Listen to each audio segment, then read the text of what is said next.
क्या संत रामपाल जी महाराज निर्दोष हैं? परमात्मा है संत रामपाल जी, इनको अंदर करके ये भूल कर रहे हैं बहुत। ये देश के लिए भी बहुत बड़ा दुर्भाग्य है कि एक ऐसे संत को जो गीता जी के अनुसार, जो वेदों के अनुसार भक्ति कर रहा है, उसको अंदर कर दिया। ये इन लोगों का दुर्भाग्य है। इनको समझ, सभी बुद्धिजीवी हैं जैसे हमारे देश के लोग हैं, बहुत विद्वान हैं, इनको देखना चाहिए कि किसी के भरमाने से कोई फैसला नहीं लेना चाहिए। दोनों पक्षों को सुनकर, जैसे किसी ने शिकायत की भी ऐसे ऐसे संत है, ये करते हैं वो करते हैं, तो हमारे आदरणीय जो प्रधानमंत्री मोदी साहब हैं, सीएम खट्टर साहब हैं, उनको विचार करना चाहिए था। संत रामपाल जी के पक्ष को भी सुनना चाहिए। सभी ऐसा कह रहे हैं क्या है, उसके बाद जो ये कर देते हैं पॉलिटिकल जो ने प्रोपेगेंडा किया है इस ज्ञान को दबाने के लिए। क्या परमात्मा के ज्ञान को कोई दबा पाया आज तक? हिरण्यकश्यप ने कोशिश की थी प्रहलाद को दबाने की, जब उसका जुल्म बढ़ गया तो उसके पेट को फाड़ दिया गया था। क्या संत रामपाल जी महाराज अन्य धर्म गुरुओं की निंदा करते हैं? तो इस चीज़ का ज्ञान नहीं कि गुरु जी निंदा कर रहे हैं या परोपकार कर रहे हैं। अब कोई आदमी सच्चाई बोलता है, अगर अज्ञानता के कारण उसको निंदा कहता है तो उसका दुर्भाग्य है। निंदा किसको कहते हैं इसकी डेफिनेशन लोगों को नहीं पता। जैसे कोई स्कूल में टीचर पढ़ा रहा है, उसने न्यूमेरिकल जैसे गुरुदेव बताते हैं गलत कर दिया, दूसरा टीचर उसी समय पर आ जाता, वो देखता है इसने गलत किया हुआ है, तो उस टीचर का क्या फर्ज बनता है, अभी आपने ये गलत किया है, प्लीज सेट इट राइट। अगर वो टीचर उस समय चुप रहता है तो वो पाप कर रहा है। लेकिन गुरु जी जो ये संत जितना भी भक्ति मार्ग बता चुके हैं उसको टैली करें सदग्रंथों से, वेदों से, कुरान शरीफ से, और ऐसे संत जिन्होंने परमात्मा को पाया उनके ज्ञान से। और इनका ज्ञान उनके साथ टैली नहीं होता। गुरु जी इनको लताड़ रहे हैं, आपकी भक्ति मार्ग सही नहीं है, तो इनको टैली तो कर लेना चाहिए ना। अगर ठीक है तो इसका जवाब दे, क्यों नहीं दे रही है? लेकिन ये भोले वाले जो हमारे भक्त आत्मा है उनको ये ऐसे भरमा देते हैं कि ये संत निंदा करता। वास्तव में ये संत निंदा नहीं कर रहे, ये सच्चाई बोल रहे हैं, और सच्चाई कड़वी होती है नीम की तरह। जो इसको खा गया ना उसके रोग। सबसे पहला लाभ तो संत रामपाल जी महाराज जिससे नाम दीक्षा लेने के बाद भक्तों को कोई लाभ मिलते हैं? और क्या संत रामपाल जी महाराज कोई चमत्कार भी करते हैं? सबसे पहला लाभ तो ये हुआ कि मुझे नौकरी मिली, जिसकी कि मुझे आस नहीं थी कि मुझे नौकरी मिलेगी। आज परमात्मा ने मुझको UHBB में असिस्टेंट इंजीनियर बनाया है, ये परमात्मा की कृपा से। साधना करते हुए मुझे पुत्र की प्राप्ति नहीं हुई, संतान नहीं मिली थी, और 3 बार भक्तमती के पेट में जो बच्चा था वो डिस्ट्रॉय हो जाता था। लेकिन जब संत रामपाल जी की शरण में आए तो नाम लेने के बाद हमें पुत्र रत्न की प्राप्ति हुई। ये पुत्र रत्न की प्राप्ति मुझे संत रामपाल जी की शरण में आने के बाद दूसरा ये लाभ हुआ।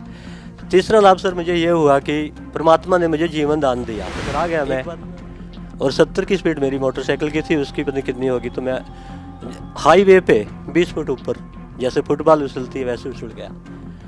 उसके बाद परमात्मा की कृपा से ऐसा हुआ कि बेटा ये आपका मृत्यु का योग था, परमात्मा ने आपके सांसों को बढ़ा दिया है। जैसे कि वेदों में ऐसे भक्त जी कई लाभ हुए। जैसे एक बार कोई जरूरी डॉक्यूमेंट था, मैं अपने उसमें रखा हुआ था अलमारी में, तो मैं उसको ढूंढ रहा था, मुझे नहीं मिला। 3 बार ढूंढ चुका था। मैंने ना दंडवत प्रणाम किया गुरु जी को, मैं परमात्मा आज आप रक्षा करना, ये जरूरी है, मुझे मिलना चाहिए, नहीं तो मेरी भक्ति में खंडन आएगा, चिंता बनेगी। तो तीसरी बार जब अलमारी को खोला, परमात्मा ने उस फाइल को सबसे ऊपर रख दिया। 3 बार प्राप्त करने से प्रयास नहीं मिला, चौथी बार परमात्मा की कृपा से सबसे ऊपर मिला। ऐसे ऐसे हजारों चमत्कार परमात्मा कर चुका है। सर नमस्कार। नमस्कार सर क्या नाम है आपका? सर मेरा नाम गुरदीप दास है। कहाँ से आए हैं? सर मैं डिस्ट्रिक्ट कुरुक्षेत्र, तहसील पेहवा के गांव धनीरामपुरा में रहता हूँ। संत रामपाल जी महाराज से नाम दीक्षा कब लिया आपने? सर संत रामपाल जी से मैंने सन 2004 में नाम लिया, नवंबर में। सर संत रामपाल जी महाराज की शरण में आने से पहले क्या भक्ति साधनाएं करते थे आप? सर संत रामपाल जी की शरण में आने से पहले मैं बचपन से ही, जैसे कि हमारे माता पिता निरंकारी पंथ से जुड़े हुए थे, और वही साधना बचपन से मुझे मिली वो कर रहा था। सत्संग वगैरह अटेंड करता था, सेवा करता था। उसके अलावा हमारे पास में ही उरनाया गांव है, वहाँ शिव का मंदिर है, वहाँ भी जाता था, और उसके अलावा गुरुद्वारा वगैरह में भी आता जाता रहता था। सर जो साधनाएं आप करते थे उन सभी साधनाओं को करने से आपको क्या लाभ मिले? सर इसके बारे में हमें पता नहीं था अभी भक्ति से लाभ होता क्या है, लेकिन थोड़ा सा अंतरात्मा में ऐसा क्वेश्चन उठता था, कोई ऐसी भक्ति मिल जाए जिसके मोक्ष की प्राप्ति हो जाए। सर अब आपने नाम दीक्षा कहाँ से ले रखी है? सर इस समय मैंने संत रामपाल जी महाराज से दीक्षा ली रही। सर कहा जाता है कि गुरु नहीं बदलना चाहिए, गुरु बदलना पाप है। सर पहले आपने किसी और पंथ से नाम दीक्षा ले रखी थी, अब संत रामपाल जी महाराज को गुरु बना लिया है। सर क्या कहना चाहेंगे? सर एक ये झूठी धारणा है कि गुरु नहीं बदलना चाहिए। जैसे कोई आदमी बीमार हो जाता है तो उसका इलाज उस डॉक्टर से नहीं हो पाता तो दूसरे डॉक्टर पर जाता है, और इस धारणा पे वो चिपका रहे कि डॉक्टर को नहीं बदलना तो मर जाएगा।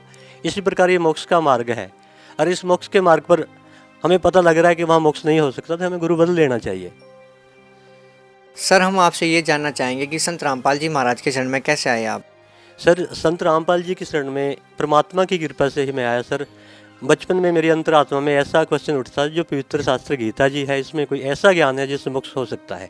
जैसे 8वीं में 10वीं क्लास में पढ़ता था स्टूडेंट लाइफ में, तो मेरे मन में आता था कि गीता जी में कोई ऐसा रहस्य है जिससे मोक्ष की प्राप्ति हो सकती है। और परमात्मा की कृपा से ही हमारे गुरुदेव संत रामपाल जी की लिखी हुई एक पुस्तक गहरी नज़र गीता में हमें प्राप्त हुई। उसमें जब पढ़ा तो देखा जो हम निरंकारी पंथ में कर रहे हैं उससे टैली नहीं करता वो भक्ति, तो इसलिए थोड़ा स्टंट भी हुए, अलर्ट हुए भी ये भक्ति तो मोक्ष नहीं दे सकती, तो हमने संत रामपाल जी की शरण को ग्रहण किया। सर हम यहाँ पे आपसे ये बात जानना चाहेंगे कि संत रामपाल जी महाराज से नाम दीक्षा लेने के बाद आपको क्या लाभ मिले? सर संत रामपाल जी की शरण में आने के बाद हमें सैकड़ों लाभ हुए। अगर आपको बताना शुरू करूँगा तो शायद इतना टाइम नहीं आप दे पाओगे, लेकिन जो मेन में लाभ मैं आपको बताता हूँ।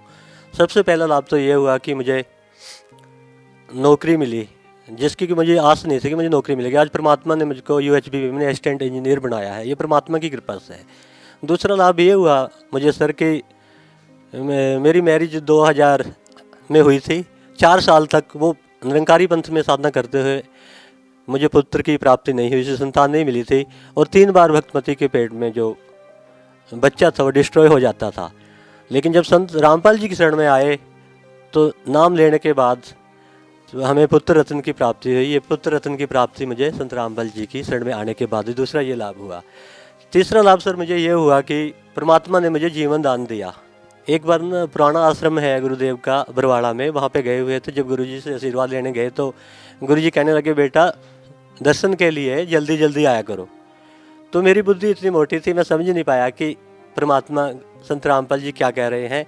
मेरे मन में था मैं 1 हफ्ते या 15 दिन के बाद चला जाता हूँ तो बहुत ज़्यादा मैं तो दर्शन कर रहा हूँ, तो समझ नहीं पाया उस बात को भी परमात्मा, क्योंकि जो संत बोलता है तो संत ही जानते हैं, हम तो जीव बुद्धि के इंसान हैं, हमें नहीं पता। उसके 1 हफ्ते के बाद मैं इस्माइलाबाद, यहाँ एक कस्बा है पेवा के पास, वहाँ से आ रहा था। तो मुझे था 7 बजे का रात का टाइम था, भी जाके ना संध्या आरती करनी है। तो अंधेरा था, बाइक पे था सर मैं, आगे से एक शराब पी हुई थी एक आदमी ने, वो स्कूटर पे था, उसकी स्कूटर की लाइट भी नहीं थी। वो तो उस समय पता लगा बस उससे टकरा गया मैं, और 70 की स्पीड मेरी मोटरसाइकिल की थी, उसकी पता नहीं कितनी होगी। तो मैं हाईवे पे 20 फुट ऊपर जैसे फुटबॉल उछलती है वैसे उछल गया। उसके बाद परमात्मा की कृपा से ऐसा हुआ कि नीचे आता आता मैं उसकी स्कूटर पे गिरा, नीचे वो आदमी, उसके ऊपर मैं गिरा, और स्कूटर है जो उसकी स्लाइड कर रही है अपोजिट डायरेक्शन में 7 फुट तक स्लाइड करती गई। तो हेलमेट मेरे चकनाचूर, और जो मोटरसाइकिल थी वो खदानों में गई। और हाईवे पे इतनी ट्रैफिक होती है, परमात्मा ट्रैफिक को रोक दिया और मेरे को जीवन दान दिया। उसके बाद जब मैं गुरुदेव जी के पास गया तो मेरी बाजू में थोड़ा फ्रैक्चर था, पट्टी बंधी हुई थी। तो गुरुदेव कहते बेटा ये क्या हो गया? मैं गुरुजी मेरा एक्सीडेंट हो गया और मेरा हेलमेट भी चूरम चूर वहाँ पे हो गया। तो गुरुदेव बोले बेटा ये आपका मृत्यु का योग था, परमात्मा ने आपके श्वासों को बढ़ा दिया है। जैसे कि वेदों में बोला है ना, वो परमात्मा अपने जो सतभक्ति करते थे 3 मंत्रों की, उनके वायु संख्यान वर्धन, उनके वायु अपने उस सखा के सांसों को बढ़ा देता। मेरे साथ ऐसा ही हुआ। तो चौथा लाभ भक्त जी मुझे ये प्राप्त हुआ परमात्मा की शरण में आने के बाद कि मेरे पेट में एक पथरी थी, उसका बहुत ज़्यादा दर्द होता था, सहन नहीं कर पाता, मैं रोता था।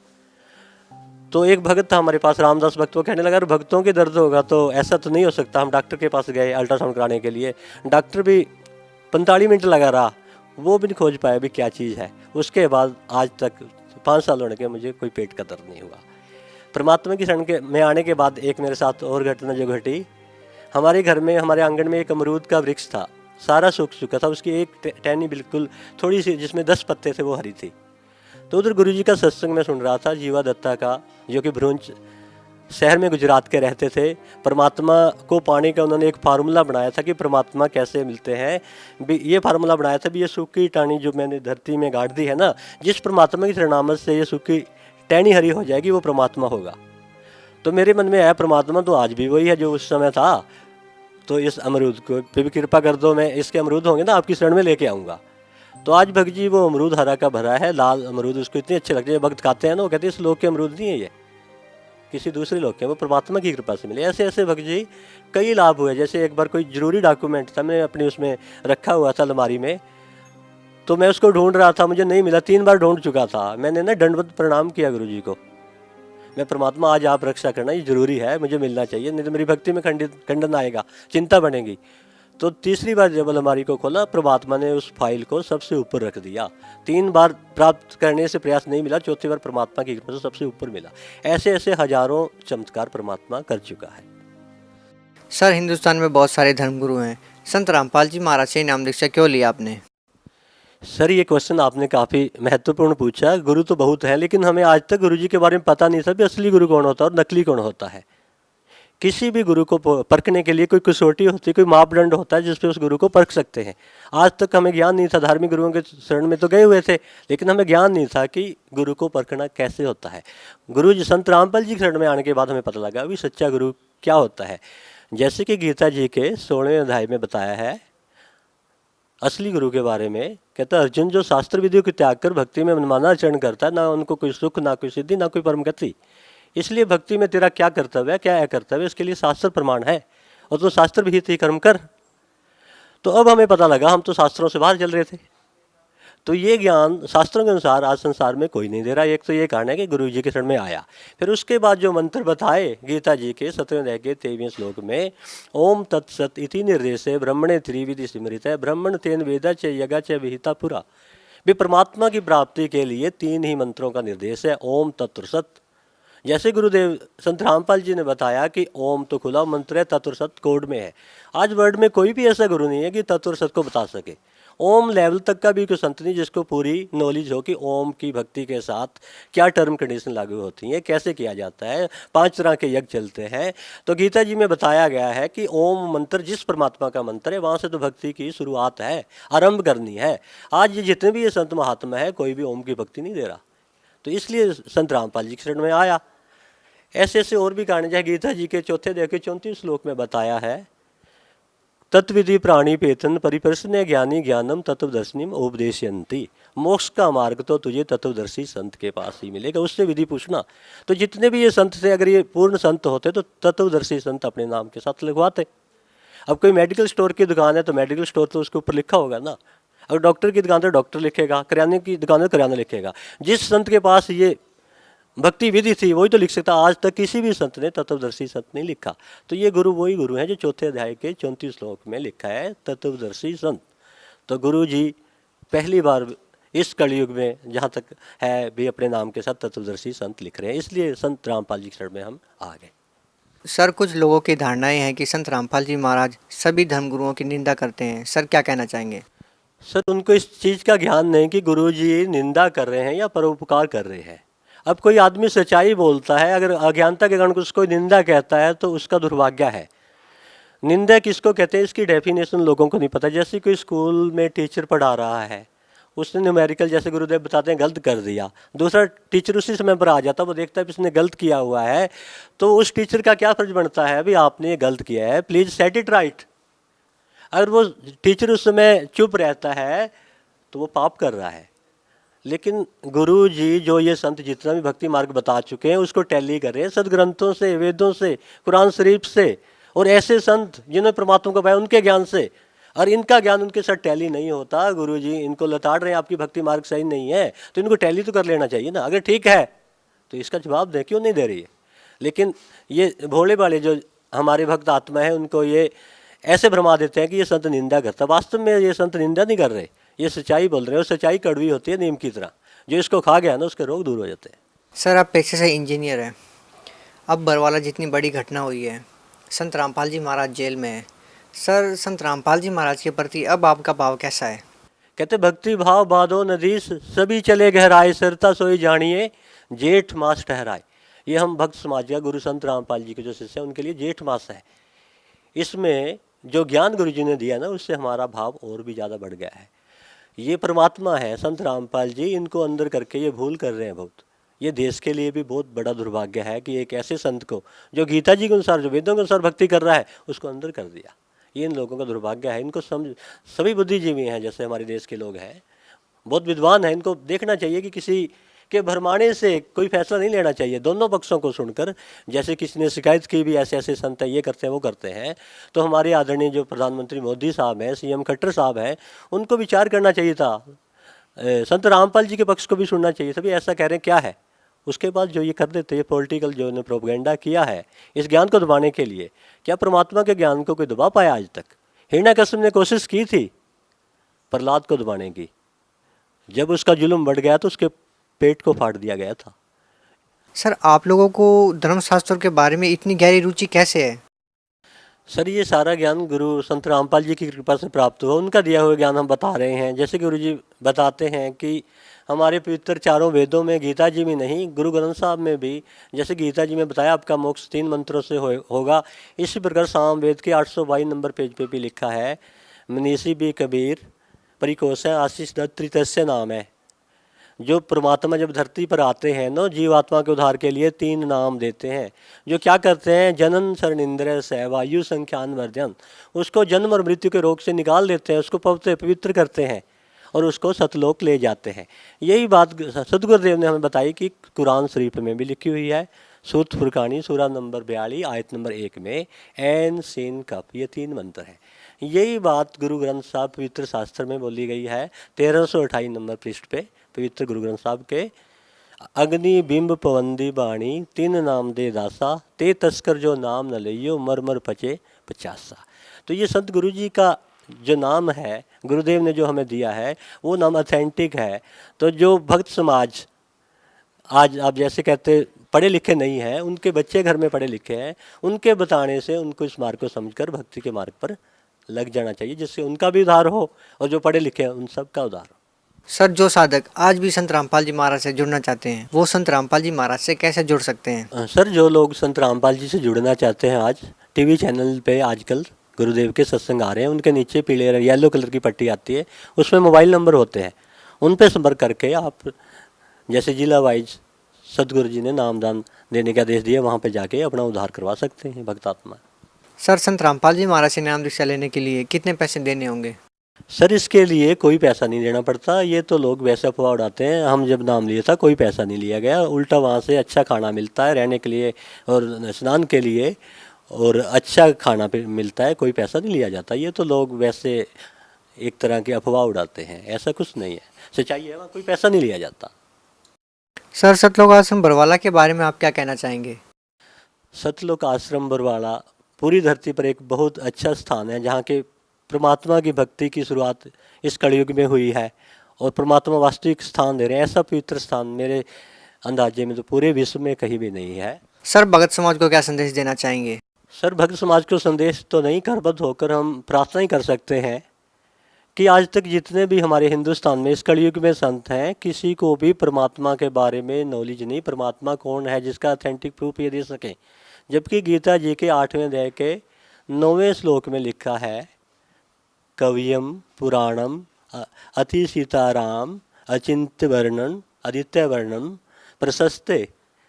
वो परमात्मा जब यहाँ धरती पर आता है तो एक कवि का रोल करता है, उस परमात्मा की भक्ति करनी चाहिए और इसी बात का समर्थन हमारे वेद भी करते हैं। जैसे कि साम वेद में, हमारे ऋग्वेद में मंडल नंबर 9 में उसकी मंत्र नंबर 16 में बताया गया है, कबीर गिरबी काव्ये न कबीर संत सो में पवित्रम अतियेति रेबन। वो कवियम जो कवि रूप में परमात्मा यहाँ धरती पर आता है, अपनी कबीर वाणी के माध्यम से, अपनी कविताओं के माध्यम से अपनी भक्तात्माओं को पवित्र करता है और 3 मंत्र का नाम देता है। उसको यहाँ प्रसिद्ध कवि की उपाधि दे दी जाती है, जिसके बारे में गीता के 8वें अध्याय के 9वें श्लोक में कवियम बोला है, उसको यहाँ कवि की उपाधि दे दी जाती है।